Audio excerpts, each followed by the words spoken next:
ham shop. This here is a part of the Decumanus Maximus. Just under normal street level actually, it's not that far underneath. And it looks like there is a museum, but of course we're not getting in because we've hit on siesta time now. Because it's going over that way. Definitely hot time of day now. That's why the streets are empty. Except for us. See, this whole street's got these sprinklers coming out of the first floor balconies to keep you cool.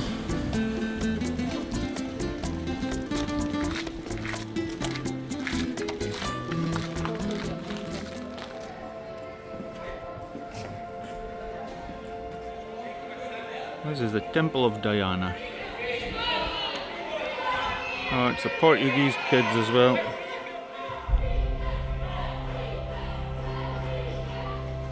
This is a fragment, or a copy of a fragment of Trajan's column, showing the soldiers building a temple or similar.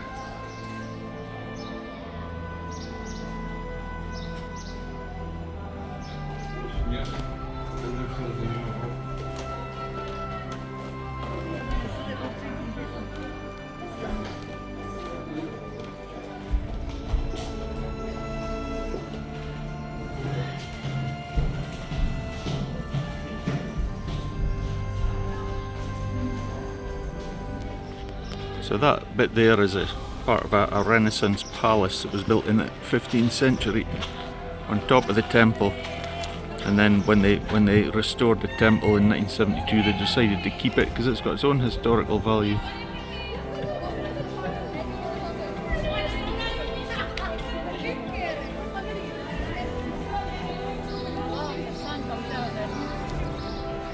So that's it, Temple of Diana, Renaissance Palace, and then recreated Temple of Diana. Quite smart actually, looks good. And there's Roman streets and stuff underneath the pavement here still. And a bunch of Portuguese school kids following us around. There's a bit of city walls here. And a wee fountain water feature. We go down this way I think. That's what it is, a section of the wall in the Alcazar or whatever. Oh, you can see the bits and the stones that they used for the crane to pick up the stones when it was built. You can't get in there. No. But it says 300 metres up the road is where you get to it.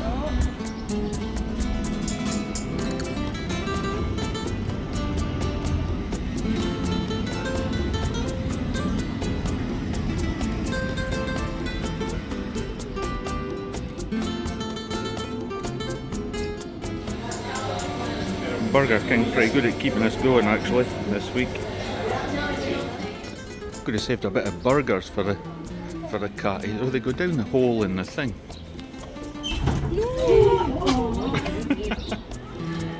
Now this is the Plaza de España with Bonnie Fountain, but you see there's a Goya, a stork, up on top of the building up there.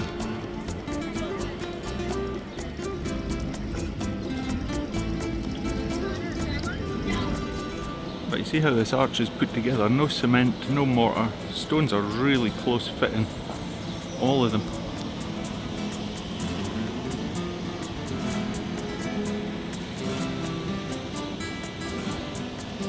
Now, this is the temple of the imperial cult that arch of Trajan would have led to.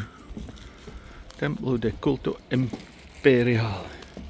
So that's the temple base over there obviously.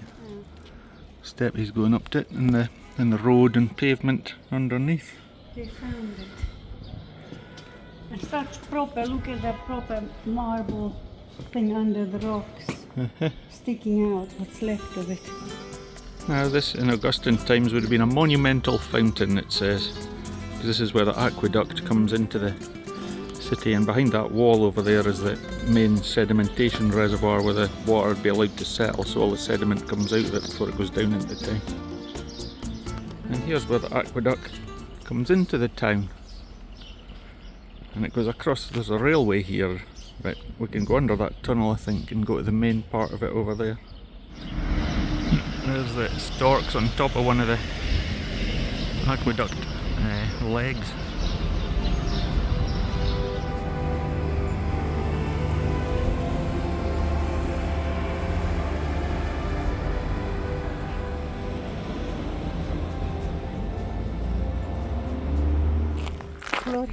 Oh, here's a whale.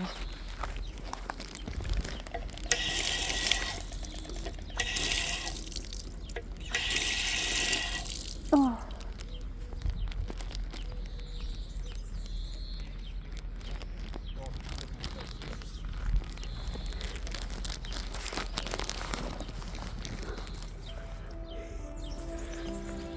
There you go, count the storks sitting on top of here.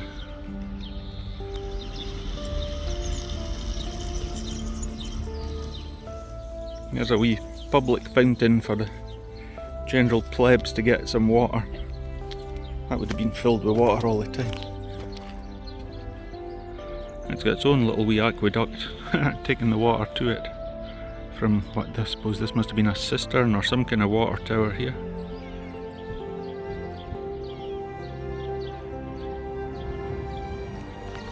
You can walk down here and go across the river and then back across again behind me.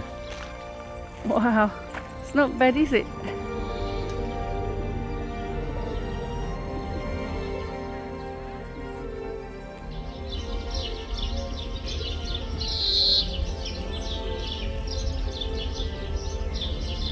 Now, you've seen nice things like Cinderella story.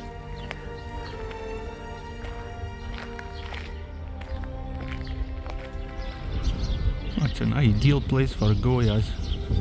Up on top of there, nobody's got to bother them up there.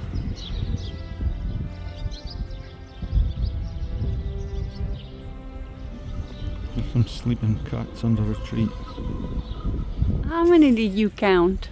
Cats? No, storks. 4 and 3, 7 and 4 is 11, 13, 14, 15, 18, 19, 20, 21, 22. So we count 22 storks along here.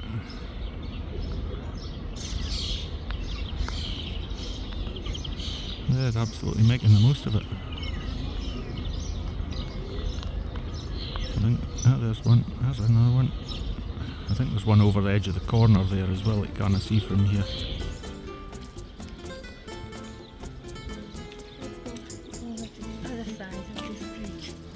I think this is likely a Roman bridge as well, this one. Yeah, it looked like the Tiberius one time. It probably joins up with the big long bridge down at the other end of the town that goes over the other river. There is a bit of a water course here, but I know it looks fairly well. A good level in it here, but just the other side of the bridge is dry. Like this. And by the time it gets down there, there's hardly anything at all. It's 23 metres high, these double arches.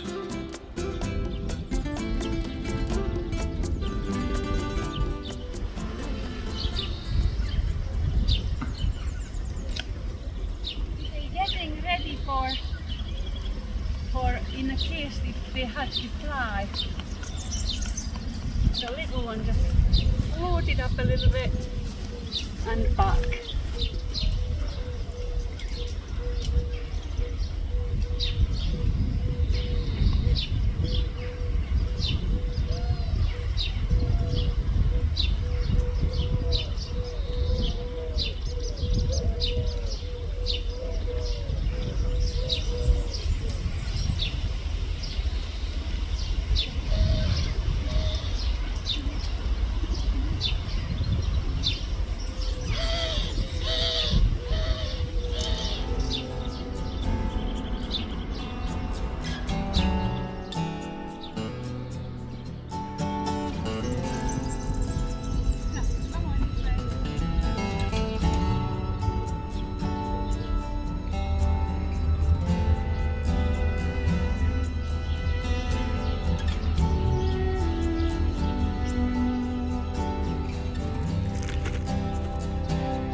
Todo en puertas automáticas.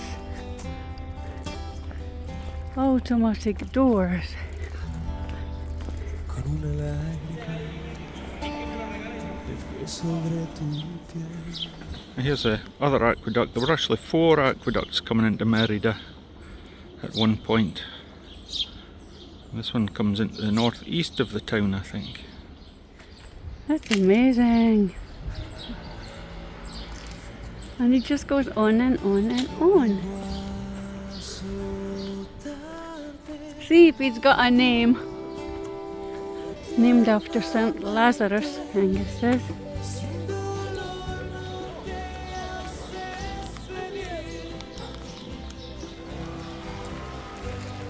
Which way?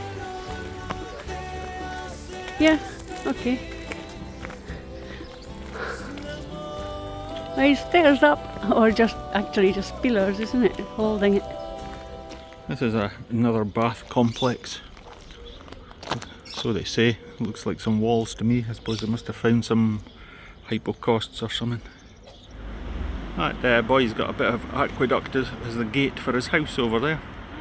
Nae bad, and a stork on the top of the left pillar. This is the circus. We're not going in there just now. Here's the inside of a Roman house. A Roman man is waiting for us. You've got to go and stand over there.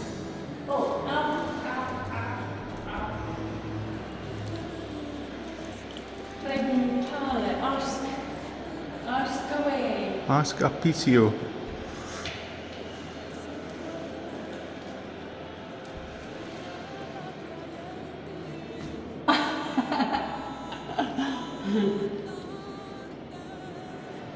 He's waiting, I think you've got to ask him something now. Yeah. But it's audio, isn't it? It's audio. You've got audio. And of course, you also find wire or grapes which can be eaten fresh or enjoyed as well. What's that? It says there, Laurel. Yeah, it's Next day.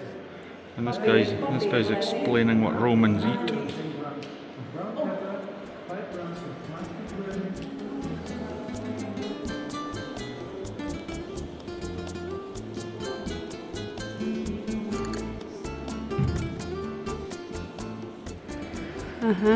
yeah.